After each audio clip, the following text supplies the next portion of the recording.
రోజు పరిశుద్ధాత్ముడు మనకి అనుగ్రహిస్తున్నటువంటి సత్యాన్ని మనం జ్ఞాపకం చేసుకుందాం. పరిశుద్ధ గ్రంథంలోని ప్రకటన గ్రంథంలో ఉన్నటువంటి 7 సంఘాల గురించి మనం ధ్యానం చేస్తూ ఉన్నాం. ప్రతి వారం ఒక్కొక్క సంఘం గురించి మనం ధ్యానం చేస్తూ ఉన్నాం. ఈరోజు ప్రత్యేకంగా 3వ సంఘము అపోస్తలుడైనటువంటి యోహానుకి పరిశుద్ధాత్ముడు అనుగ్రహించినటువంటి ప్రత్యక్షత, ప్రకటన జ్ఞానము, ప్రకటన గ్రంథములో ఉన్నటువంటి ఈ యొక్క 7 సంఘాలలో 3వ సంఘము పెర్గమ అనేటువంటి సంఘం గురించి ఈరోజు మనం ధ్యానం చేస్తూ ఉన్నాం. పెర్గమలో ఉన్న సంఘము, పెర్గమ అంటే వివాహము అని అర్థం. ప్రియమైనటువంటి సంఘమ, దాదాపుగా ఈ యొక్క సంఘము ప్రభు అయినటువంటి యేసుక్రీస్తు వారు మరణించి పునరుత్థానం చెందిన తర్వాత 315వ సంవత్సరంలో ప్రారంభమై 590 వరకు ఈ యొక్క సంఘము ఏషియా ఖండంలో ఉన్నట్లుగా చరిత్రకారులు తెలియజేస్తూ ఉన్నారు. ఈ యొక్క 7 సంఘాలలోని చరిత్ర, ప్రవచనము, భవిష్యత్తు గురించి అనేక సత్యాలను పరిశుద్ధాత్ముడు మనకి తెలియజేస్తూ ఉన్నాడు. ఈ యొక్క 7 సంఘాల్లో ప్రస్తుతం ఉన్నటువంటి ప్రపంచంలో ఉన్నటువంటి సంఘాలలో ఉన్నటువంటి పరిస్థితులకి కూడా ఒక ఉదాహరణగా, ఒక సాదృశ్యముగా, ఒక సూచనగా ఉన్నవి అని పరిశుద్ధాత్ముడు తెలియజేస్తూ ఉన్నాడు.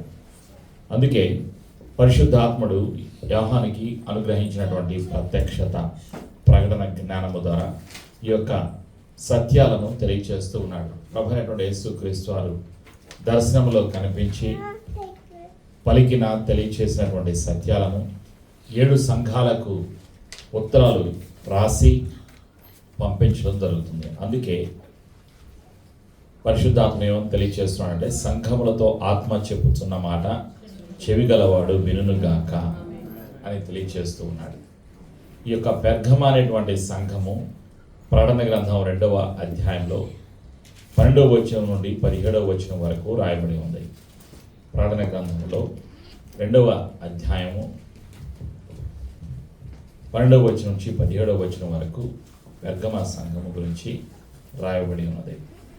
పెర్గములో ఉన్న సంఘపు దూతకు ఇలాగూ రాయము: వాడి అయిన 2 అంచులు గల ఖడ్గము గలవాడు చెప్పు సంగతులేవనగా, సాతాను సింహాసనమున్న స్థలములో నీవు కాపురమున్నావని నేను ఎరుగుదును. మరియు సాతాను కాపురమున్న ఆ స్థలములో నా యందు విశ్వాసి యుండి నన్ను గూర్చి సాక్షి అయి అంతిపయను వాడు మీ మధ్యను చంపబడిన దినములలో నీవు నా నామము గట్టిగా చేపట్టి నా యందలి విశ్వాసమును విసర్జింపలేదని నేను ఎరుగుదును. అయినను నేను నీ మీద కొన్ని తప్పిదములు మోపవలసి ఉన్నది. అవేవనగా, విగ్రహములకు బలి ఇచ్చిన వాటిని తినున్నట్లును, జారత్వము చేయునట్లును, ఇజ్రాయిలీలకు ఉరియొడ్డునమని బాలాకునకు నేర్పిన బిలాము బోధను అనుసరించు వారు నీలో ఉన్నారు. అటువలే నికోలాయితుల బోధన అనుసరించు వారును నీలో ఉన్నారు. కావున మారు మనస్సు పొందుము, లేని ఎడల నేను నీ వద్దకు త్వరగా వచ్చి నా నోట నుండి వచ్చు ఖడ్గము చేత వీరితో యుద్ధము చేసేదను. సంఘములతో ఆత్మ చెప్పుచున్న మాట చెవిగలవాడు వినుగాక. జయించువానికి మరుగై ఉన్న మన్నాను భుజింపనిత్తును, మరియు అతనికి తెల్ల రాతి నిత్తును. ఆ రాతి మీద చెక్కబడిన యొక్క క్రొత్త పేరును పొందిన వానికే గాని అది మరి ఎవరికి తెలియదు. క్రీస్తు వారి వాక్యాన్ని మన జీవితంలో ఆశీర్వదించునుగాక. ఆమేన్. సంఘ చరిత్రలో అనేక సత్యాలను పరిశుద్ధాత్ముడు మనకి గుర్తు చేస్తూ ఉన్నాడు. ఇక్కడ ఉన్నటువంటి ఆ సంఘములో ఉన్న మంచితనాన్ని, మెప్పును మెచ్చుకుంటూ ఉన్నాడు పరిశుద్ధాత్ముడు. అదే రీతిగా ఆ సంఘములో ఉన్నటువంటి సమస్య, ఆ సంఘములో ఉన్నటువంటి పాపము, ఆ సంఘములో ఉన్నటువంటి ఈ యొక్క పరిస్థితిని కూడా పరిశుద్ధాత్ముడు తెలియచేస్తూ ఉన్నాడు. ఆసియా ప్రాంతానికి ఈ యొక్క పెర్గమ అనేటువంటి ప్రాంతము రాజకీయ ముఖ్య పట్టణముగా ఉన్నది. పెర్గమ అనేటువంటి ఈ యొక్క ప్రాంతం. ఇక్కడ దాదాపుగా 2 లక్షలకు పైగా ప్రజలు ఉన్నట్లుగా మనం చూస్తూ ఉన్నాం. అయితే ఈ ప్రాంతంలో 2 లక్షలకు పైగా పుస్తకాలున్న లైబ్రరీ కూడా ఇక్కడ ఉన్నది అని చరిత్రకారులు తెలియచేస్తూ ఉన్నారు. ఈ ప్రాంతంలో మొట్టమొదటిసారిగా వ్రాతకై తోలు చుట్టలు వాడుక కనిపెట్టింది కూడా ఇక్కడే. ఆ సమయంలో ఆ రోజులలో వాళ్ళు రాసేటువంటివి అన్నీ కూడా తోలు చుట్టలు, అంటే జంతువుల యొక్క చర్మం పైన అవి తోలు చుట్టలు అని పిలుస్తారు. వాటిపైన వాళ్ళు రాయటం జరిగింది. అవి కూడా ప్రారంభమైంది కూడా ఇదే స్థలములో అని పరిశుద్ధాత్ముడు గుర్తు చేస్తూ ఉన్నాడు. ఇక్కడ ఇంకొక సమస్య ఏమిటి అంటే, వాళ్ళు అక్కడ బ్రతికి ఉన్న పామును ఆరాధన చేస్తూ ఉన్నారు. ఆ స్థలంలో బ్రతికి ఉన్నటువంటి పామును ఆరాధన చేస్తూ ఉన్నారు. ఇంకా ఆ సంఘం గురించి ఏం తెలియచేస్తూ ఉన్నాడంటే, ఇక్కడ హెచ్చరిస్తూ ఉన్నాడు ఆ సంఘంలో ఉన్న పరిస్థితి. ఇతర మతాల ప్రచారాన్ని క్రైస్తవ సంఘములోకి తీసుకుని వచ్చారు. చనిపోయిన పూర్వీకులను పూజించటం, శిలువ గుర్తు పెట్టుకోవటం, పునీతులకు ప్రార్థనలు చేయటం, ఆరాధనలు చేయటం, చనిపోయిన ఆత్మలు కొంతకాలము ఉంటాయని వాళ్ళు నమ్ముతూ ఆ విధంగా బోధిస్తూ ఉన్నారు. సంఘము రాజీ పడింది. లోకములో ఉన్నటువంటి ఈ యొక్క పరిస్థితులకు, ఆచారాలకు, వాటన్నిటినీ కూడా అనుసరిస్తూ రాజీ పడింది అని తెలియచేస్తున్నాడు. అందుకే హెచ్చరిస్తూ ఉన్నాడు పరిశుద్ధాత్ముడు. ఆ యొక్క పెర్గమ సంఘాన్ని హెచ్చరిస్తున్నాడు. ఈ యొక్క యోహాను ద్వారా ఏమి తెలియచేస్తూ ఉన్నాడంటే, మారు మనసు పొందుము, పశ్చాత్తాపడము. నీవు చేసినటువంటి ఆ క్రియలను బట్టి, చేసినటువంటి సృష్టికర్త అయినటువంటి తండ్రి అయినటువంటికి ఆరాధన చెల్లించకుండా నీవు అనేక రకాలైన పూర్వీకులను నీవు పూజించావు, చనిపోయిన వారిని పూజించావు, తర్వాత వాటికి ఇచ్చినటువంటివి నీవు తిన్నావు, అనేక రకాలుగా నీవు దేవునికి దూరమై జీవించావు. కాబట్టి నీవు మారు మనసు పొందు, నీవు తిరిగి నా దగ్గరికి రా అని పరిశుద్ధాత్ముడు తెలియచేస్తూ ఉన్నాడు. పెర్గమ సంఘాన్ని హెచ్చరిస్తూ ఉన్నాడు పరిశుద్ధాత్ముడు. అందుకే తెలియచేస్తూ ఉన్నాడు. అయితే ఆ కాలంలో రోమా సామ్రాజ్యాన్ని పరిపాలన చేస్తున్నటువంటి ఒక సైన్యాధికారి ఉన్నాడు. ఆయన కాన్స్టంటైన్ అనేటువంటి సేనాని. ఆకాశంలో ఒక దర్శనాన్ని చూశాడు. అగ్ని శిలువ దర్శనాన్ని చూశాడు. అగ్ని శిలువను దర్శనాన్ని చూసిన తర్వాత ఆ గుర్తును పెట్టుకొని యుద్ధం చేసి రోమా సామ్రాజ్యానికి చక్రవర్తి అయ్యాడు. ఆ యొక్క సేనాని, సైన్యాధిపతి అయినటువంటి వ్యక్తి ఈ యొక్క రోమా సామ్రాజ్యానికి చక్రవర్తి అయ్యాడు. ఆ యొక్క గుర్తును పెట్టుకొని, శిలువ గుర్తుని పెట్టుకొని, ఈ విధంగా ఆయన చక్రవర్తి అయిన తర్వాత ఆయన చేసినటువంటి మంచి పనులు ఏమిటి అంటే, ఇతడు క్రైస్తవులపై హింసలు ఆపించాడు. అనేక మంది క్రైస్తవుల్ని హింసించేటువంటి పరిస్థితి కూడా అక్కడ ఉన్నది. అయితే ఇతడు క్రైస్తవులకు బహుమానాలు ఇవ్వటం ప్రారంభించాడు. సంఘాలకు ఇనాములు, దేవుడి యొక్క మాన్యాలు పంచిపెట్టడం ప్రారంభించాడు. ఎంతో మంచి కార్యాలు చేసినట్లుగా చరిత్రలో అతని గురించి రాయబడి ఉంది. అతను చేసిన మంచి కార్యాలను బట్టి సంఘము విస్తరించబడింది. ఆ స్థలములో అదే సమయంలో అక్కడ అనేక మంది హతసాక్షులైనట్లుగా కూడా చరిత్రలో రాయబడి ఉంది. ఇక్కడ అనేక మంది హతసాక్షులైన వారు వారిలో ఉన్నారు అని పరిశుద్ధాత్ముడు తెలియజేస్తున్నాడు. ప్రకటన గ్రంథం 2వ అధ్యాయంలో 13వ వచనంలో రాయబడింది, నన్ను గూర్చి సాక్షి అయిన అంతిపయను వాడు మీ మధ్యను చంపబడిన దినములలో నీవు నా నామము గట్టిగా చేపట్టి నా యందలి విశ్వాసం ఉంచి విసర్జింపలేదని నేను ఎరుగుదును. హింసలు ఉన్నాయి. ఆ సంఘములో హింస జరుగుతూ ఉన్నది. అనేక మంది హతసాక్షులయ్యారు. అక్కడ అంతిపయను వాడు కూడా హతసాక్షి అయ్యాడు. ఈ విధంగా హింసలు జరుగుతున్నటువంటి సమయంలోనే ఏం జరిగింది అంటే అనేక మంది ప్రభుని, యేసు ప్రభుని రక్షకునిగా అంగీకరించడం జరిగింది.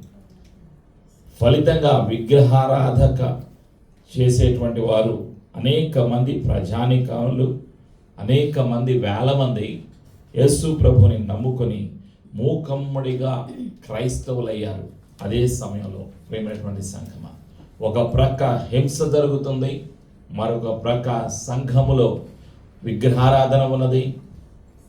విగ్రహారాధన ప్రక్కన ఉన్నది, పాపం పెరుగుతూ ఉన్నది.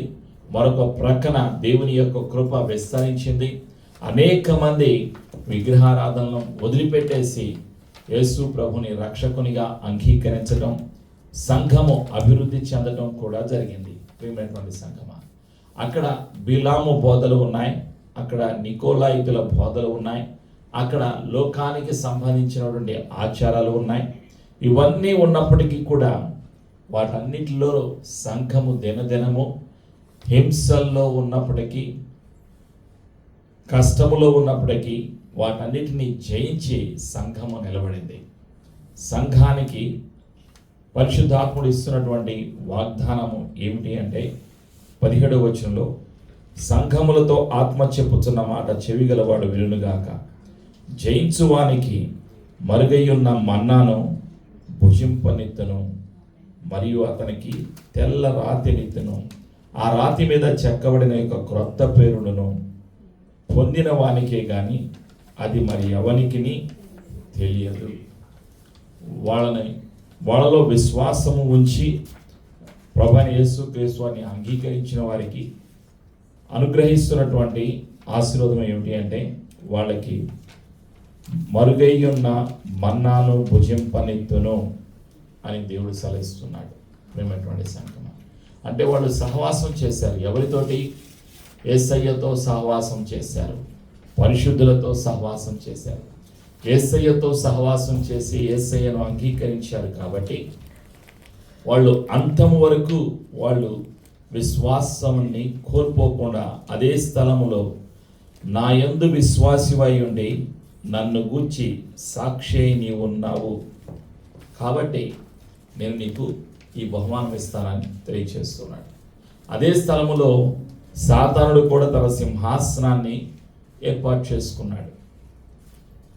సాతాను సింహాసనం ఉన్న స్థలములో నీవు కాపురం ఉన్నావు అని నేను ఎరుగుదును అని తెలియచేస్తూ ఉన్నాడు. అదే స్థలంలో సాతానుడు తన యొక్క స్థలాన్ని ఏర్పాటు చేసుకుని ఈ యొక్క సాతాను యొక్క క్రియలు జరిగించటానికి మనుషులను ప్రేరేపిస్తూ వాళ్ళని అంతం చేస్తూ పరలోకానికి వెళ్లకుండా వాళ్ళు విగ్రహారాధన వైపు వెళ్ళటానికి వాళ్ళ యొక్క మనసులను, వాళ్ళ యొక్క జీవితాలను నడిపిస్తూ ఉన్నాడు అని తెలియచేస్తూ ఉన్నాడు పరిశుద్ధాత్ముడు. సంఘాన్ని హెచ్చరిస్తూ ఉన్నాడు, అయితే సంఘాన్ని బలపరుస్తూ ఉన్నాడు పరిశుద్ధాత్ముడు. అక్కడ ఉన్నటువంటి సమస్యలు ఎన్నో ఉన్నప్పటికీ వాళ్ళలో ఉన్న విశ్వాసము కలిగి ఉన్నవారు కొందరు బలంగా ఉన్నారు. వాళ్ళు అంతం వరకు వాళ్ళు విశ్వాసాన్ని కోల్పోకుండా వాళ్ళు నిరీక్షణ కలిగి ఉన్నారు. అందును బట్టి తండ్రి వారికి బహుమానాన్ని సిద్ధపరిచారు. యేసు ప్రభు వారు రెండవసారి వచ్చిన తర్వాత తను సిద్ధపరిచినటువంటి ఆ యొక్క బహుమానాన్ని వాళ్ళకి ఇవ్వటానికి సిద్ధముగా ఉన్నారు. ప్రేమైనటువంటి సంఘమ, ఆ యొక్క సంఘంలో ఉన్నటువంటి మరొక ఆచారం ఏమిటి అంటే, వాళ్ళ యొక్క నుదుటి పైన సిలువ గుర్తు వేసుకుని వాళ్ళు తిరుగుతూ ఉండేవాళ్ళు. అది కూడా ఒక ఆచారముగా వాళ్ళు కలిగి ఉన్నారు అని పరిశుద్ధాత్ముడు ఆ యొక్క సంఘము గురించి తెలియచేస్తూ ఉన్నాడు. ఈ యొక్క సంఘము గురించి అనేక విషయాలు పరిశుద్ధాత్ముడు తెలియచేస్తూ ఉన్నాడు. అక్కడ విగ్రహారాధన ఉన్నది, జారత్వం ఉన్నది.